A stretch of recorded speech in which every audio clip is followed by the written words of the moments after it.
I'm going to tell the story right now of the time where I allegedly broke a guy's orbital bone outside of a club. Well, it looks like we're going to get a little bit of rain, guys, but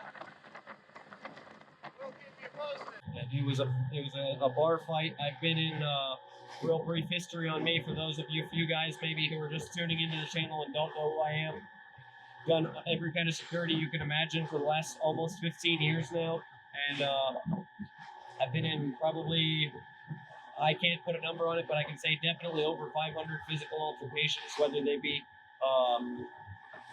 hand-to-hand or weapon involved or any kind of combatives. I've been in, over 500 altercations that involve a combative of some type. I make the most effective edge weapons and self-defense tools now, and I travel the world, and I still do a little bit of security work, but I'm trying to phase out the security work and just really concentrate on bringing you guys the most effective edge weapons and self-defense tools in the world, as well as clandestine tactical gear like the El Sicario shirt.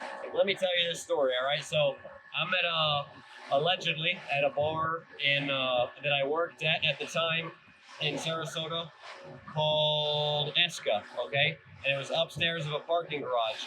And it's crazy because there was some parking garage footage, cameras back then, and we always used to watch with the security guys for the parking garage, us security guys from the club of us like body slamming people and stuff on the footage and laugh at it. They would like film it on the screen of the security camera and then send us the videos. Hilarious stuff, people acting crazy and trying to take a swing at us when we're kicking them out. We would just, either slam them or whatever you got to do, protect yourself. So this is a story. This guy was in the club beating he hit his girlfriend in the club, so we kicked him out. All right. Obviously, big pet peeve of mine, big no-no. You don't hit a woman, no matter what. You just don't. Men are much stronger, especially upper body strength, and it's just not much larger. Obviously, oftentimes twice the size. In my case, especially, and there's no reason to hit a woman. It's just not. You can restrain them if in a really nasty situation, but no reason to hit one. So this guy hit his girlfriend, kicked him out. A couple of my buddies went over and went over to kind of rough him up or whatever, and or say, hey, just kind of scold him at first. Hey, you don't tell him you don't hit a woman, whatever. He got feisty.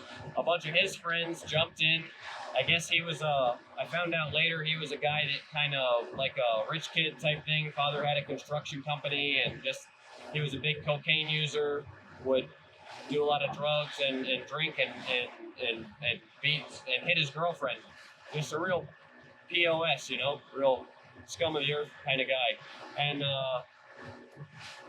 so his friends that were there with him, probably the type of friends, I share these stories to try and share life lessons with you guys. So he had the type of friends there with him that probably are the type of friends that aren't real friends. They just hang out with you if you have money, and if you don't have money, they disappear. So be aware of that, guys, and be careful about getting into situations like that. Be sure of who your friends are. So his supposed friends were there and then kept breaking up the fight that some guys that I knew would go over and try and kind of challenge him or whatever, and then he would act tough, and then his friends would break it up. Hold me back kind of thing. And I walked outside and was seeing what was going on, and then it was just getting too out of control in the parking deck right in front of the club. So I walked over to him and I said, hey man, you need to take this somewhere else, And he smarted off to me, and I said something to him like, hey, look, man, you don't want these kind of problems. I was, at those days, I was not the nice guy that I am today. And I was probably too forward. And I said, hey, you don't want these kind of problems.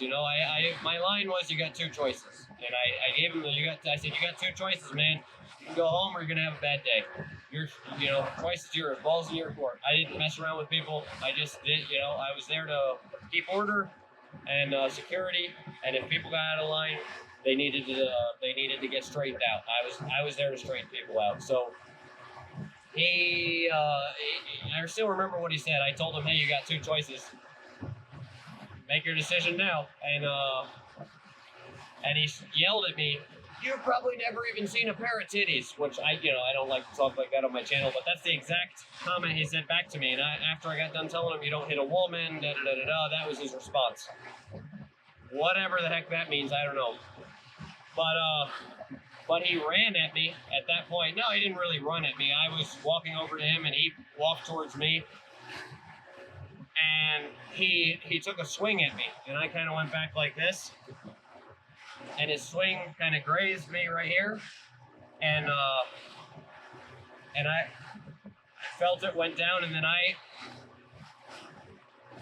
as I went back, I went into my defense position, which we talk about in some of my other videos. My right foot moved backwards, left hand came up, moved that left side of my body forward, right side of my body back, and I moved it to the left, and then counteracting came back with a right cross, strong right cross. Connected very well with the strong right cross. Allegedly, this is what happened. Allegedly. After he punched me in the face, I returned a strong right cross, allegedly. And I allegedly, as soon as I made contact right about here, would have been on the left side, so right about here, I allegedly felt this sickening crunch. Just kind of like punching a water balloon. And he allegedly hit the ground and started having a seizure, shaking, and his eyeball came about this far out of the socket, so like out to about here. Pretty crazy situation, and just from there, I kind of, I actually left and allegedly left and went to a bar next door and started drinking. Those were the days that, I'm not proud of. I tell you guys that to tell you this. I may have been in the right. I was legally in the right. If what allegedly happened, I was even legally in the right because I allegedly defended myself, after being hit. So, was it wrong? No, but I shouldn't have been in that place at that time. I was wrong by putting myself in a situation I knew that would end in others being hurt. I'm a trained martial artist. I was kickboxing at that time. I was fighting for Sensei Mike Hollowell, one of the greatest trainers and fighters of all time. Bradenton, Florida, House of Pain. Legendary fighter. My skill set that he taught me is not something that I should just be using, to hurt people and stuff like that. It's obviously one hit, crushed orbital bone. So we'll go from that into discussing some of the tools that I make, and I'll tell you why. And that story really pertains very well to the bone breaker self-defense tool. I'm gonna flip around the camera here, and so I can give you guys a little bit of a more detailed look at this. Wait, no, I don't read this. So basically, this fits in your hand like this, as most of you guys know. Okay, it's a keychain, bottle opener, not a weapon. This is the newest bone opener.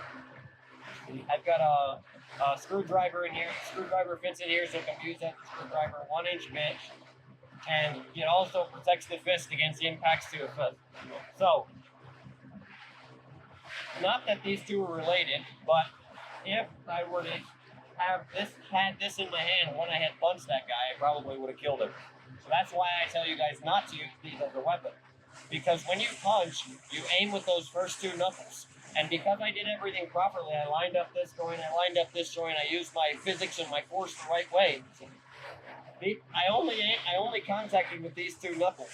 So when I made that contact with these two knuckles, the guy's orbital bone allegedly cracked and broke in his face, okay? Imagine if you concentrated the force from these two knuckles down to this point right here. What that can do is it can make an impact with a fist 800% stronger. For a trained martial artist, up to 800% stronger. For somebody who's not trained, anybody off the street, it can make an impact with the hand up to 500% more powerful. So, guys, it's just unbelievable what these tools can do, and that's why I tell you not to use them as a weapon.